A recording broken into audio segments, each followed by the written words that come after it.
Hello everyone. My name is Yuxi Huang from Sun Yat-sen University, China.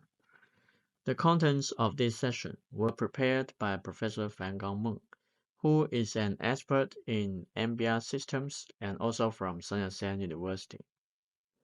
Due to the schedule issue, I will present this session on behalf of Professor Meng. Membrane fouling is an inevitable issue associated with the operation of MBR. In the following two sessions, we will learn about membrane fouling and how we can control it.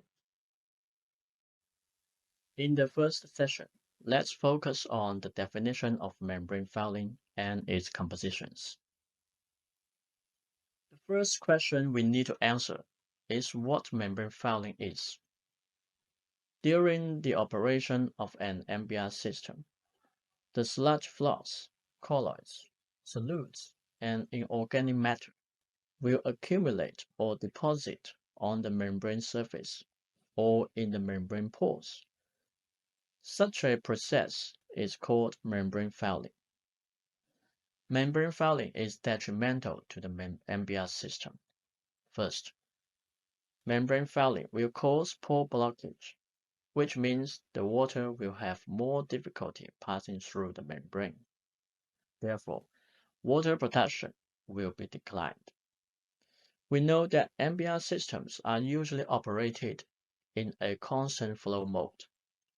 So as the membrane fouling develops on the membrane surface, the transmembrane pressure, TMP, will increase to keep the water flux constant. As the fouling layer builds up, the TMP will slowly increase before a pressure jump is observed. That means we need to do some cleaning of the membrane. The increase in TMP would increase our energy consumption. Second, fouling itself and the implemented membrane cleaning processes for the removal of the foulants will result in accelerated membrane aging, which means the membrane life is shortened.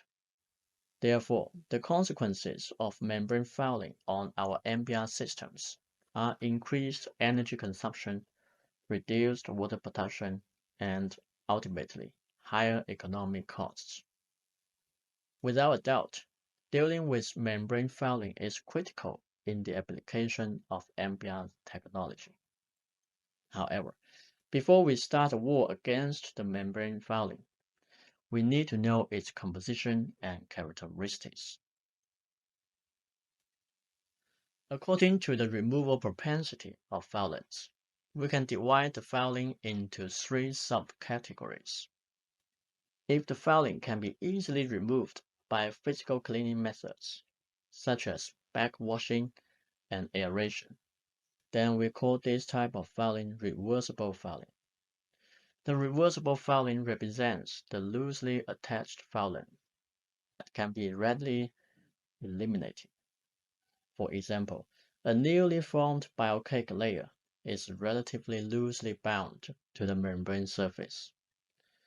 If we apply a strong shear force to the membrane surface, such as aeration, the biocake layer could be partially disrupted.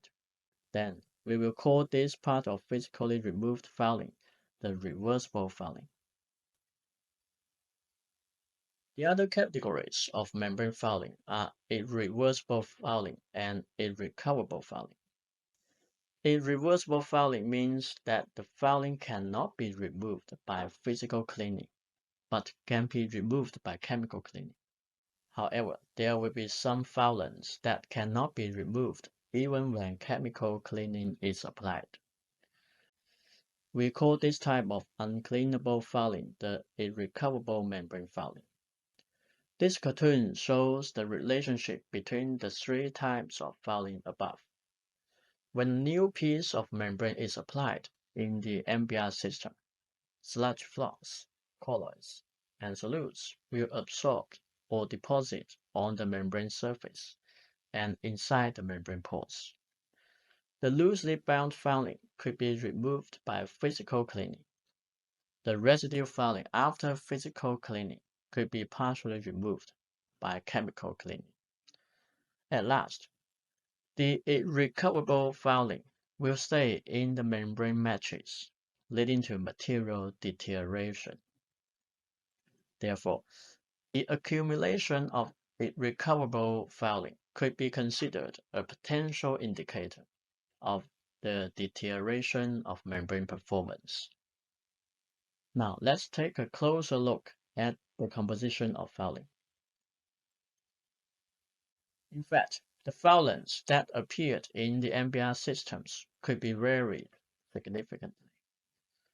Theoretically, any compounds occurring in the wastewater stream or in the mixed liquor of activated sludge are potential foulants. Depending on the techniques used for fouling characterization, the membrane foulants could be characterized from compound or community level to chemical or species level. Let's first have a look at the compound level and see what type of compound is in the fouling. Scientists and engineers have acknowledged that EPS and SMP play dominant roles in membrane fouling development. For example, polysaccharides are one important type of EPS. They are composed of numerous blocks, such as alpha-glucuronic acid and beta-mannuronic acid.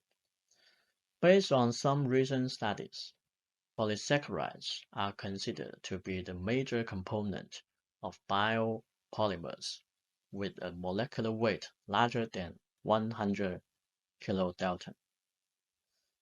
By the way, biopolymers are known to be the key fouling substance. Polysaccharides have several fouling characteristics. First, they are relatively large in size because their molecular weights are high. Therefore, polysaccharides normally have higher membrane rejection rates than proteins and humic substance, leading to higher accumulation potentials of polysaccharides in both mixed liquor and biocake. Besides their size effect, polysaccharides have a strong gelation propensity, which is contributed by their blocks on the molecular chains. In addition, the gelation process can be enhanced in the presence of divalent or multivalent cations because the functional groups, like carboxyl groups in the polysaccharides, can coordinate with these cations and form hydrogels. A thin gel layer on the membrane surface will increase the filtration resistance, and it could be very significant. Besides, this gel layer offers a very suitable environment for bacterial attachment, which will enable the formation of biofilm. We'll talk about this issue later. There are other biomolecules, like proteins and humic substance, will also contribute to membrane fouling. Although humic substance are small biomolecules, they can form biomolecular assemblies with other compounds. Because of their hydrophobic nature, humic substance can incorporate polysaccharides and proteins via hydrophobic, and electrostatic interactions. Actually, researchers have found that the interaction between the humic substance and polysaccharides is stronger than the interaction between the polysaccharides and the hydrophilic membrane materials. Therefore, humic substances are considered to be the main contributor to irreversible fouling. On the other hand, proteins and polysaccharides can form a non-covalent network, which has relatively high membrane fouling potential. However, the protein-polysaccharide interactions and their role in NBR fouling are affected by solution chemistry, such as pH and ion strength, so it could vary in different NBR systems. Next, we will look at another key factor that leads to membrane fouling development, that is, cell deposition and biofilm growth. In MBR systems, the biofilm on membrane surface is often called biocake, which contains a lot of bacteria or other microorganisms, as well as the biomolecules we just mentioned. Biofilm formation is normally started by the initial attachment of bacterial cells to the membranes, and the whole process could be roughly divided into a few steps. The small sludge flocs are the main initial colonizers because they have high EPS concentration and large specific surface area. The mobility and surface hydrophobicity of the cells are determined factors for the initial attachment. After that, the deposit bacteria or the developed biofilms on the membrane can produce a large amount of EPS or SMP. This process will, in turn, enhance the stability of the biofilms. The biofilm will also serve as a secondary membrane that contributes to the biopolymer accumulation. On the other hand, substrates and biodegradable biopolymers from the mixed liquor of activated sludge could be utilized in the biofilm. Therefore, the presence of bacteria on the membrane surface makes the fouling behavior very complicated.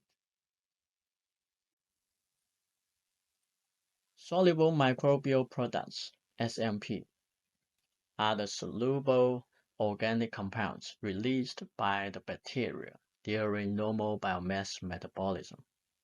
In fact, SMP and EPS are both produced during energy metabolism and microbial synthesis processes. We will talk about the EPS later. Analyses have revealed that SMP usually contains polysaccharides, proteins, nucleic acids, and humic acids, which means the SMP is likely to be absorbed on the membrane surface due to the surface properties of these compounds. According to the synthetic pathway, SMP can be classified into two groups. One is utilization-associated products, UAP, and the other is biomass-associated products, BAP. The production of UAP is associated with the substrate utilization rate. Although most of UAP is biodegradable, its degradation rate is slow. The production of BAP is associated with the amount of biomass. Compared to the UAP, the BAP is more difficult to degrade. Researchers have found that the SMP plays a very important role in the initial fouling stage. The deposition of SMP mainly causes the increase of TMP at the early stage. Based on some recent studies, biopolymers in the biocake were found to be dominated by slowly biodegradable polysaccharides that originated from SMP. The result also suggests that the SMP has an important role in the fouling development. Similar to the SMP, EPS is also produced by the bacteria. It also contains a lot of organic biomolecules such as polysaccharides, proteins, humic substance, nucleic acids, etc. This figure shows the synthetic pathway and compositions for both EPS and SMP. While the EPS and SMP can be produced during the substrate metabolism, they can also be generated through the biomass decay process. While the EPS and SMP share some similarities, EPS has its own characteristics in membrane fouling. EPS is a complex mixture of high molecular weight polymers. Based on solubility, it could be characterized into two types.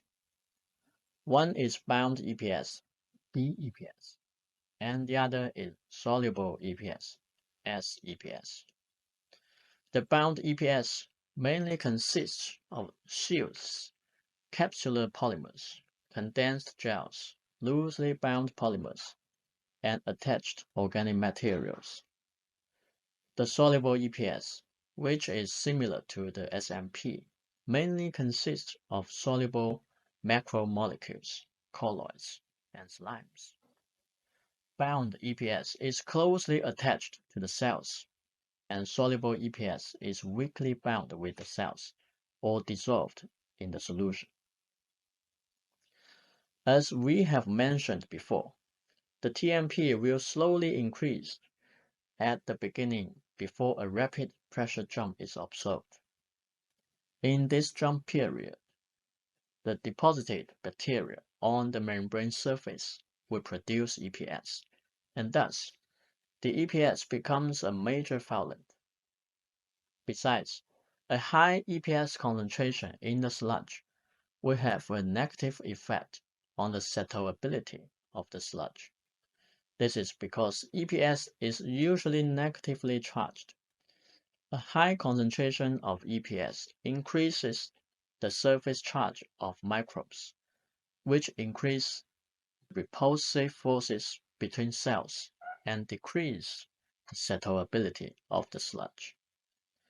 Another reason is that an increase in EPS may bring more bound water into the microbial aggregates, producing highly porous flux with a low density. Now we have seen that from a compound level, the composition of the fouling is actually very complicated and is closely related to the bacterial activity. Therefore, it would be straightforward to ask this question. What are the deeper mechanisms between microbial activities and membrane fouling development? To answer this question, we need more tools to identify the structure of the bacterial communities at different levels.